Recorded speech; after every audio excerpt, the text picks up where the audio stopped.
Итна промена на законот за полиција и кривичниот законник се дел од барањата на независниот синдикат на полицијата. Тие денеска протестираа во Штип. Велат излегуваат на улица, бидејќи повеќе не се чувствуваат безбедно.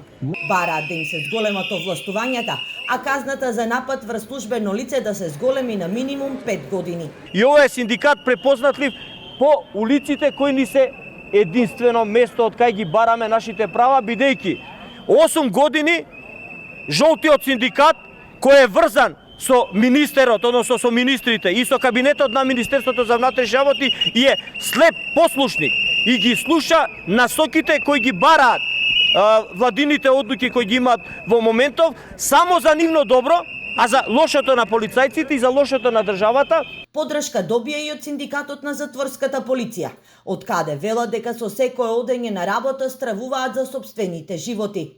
Се поголем е бројот на затворски полицајци кои ја напуштаат професијата и заминуваат да работат во маркети, објаснуваат од синдикатот. Има закани на колеги по фамилии, по деца, така да моментално состојбата на полицајците е на некое најниско ниво. Немаме плати, платите ни се ниски. Моментално кај нас во затворска полиција исто имаме плати, минимални плати, основна минимална плата. Освен Штип, вакви протести во текот на наредниот период ќе бидат организирани во Струмица и Куманово.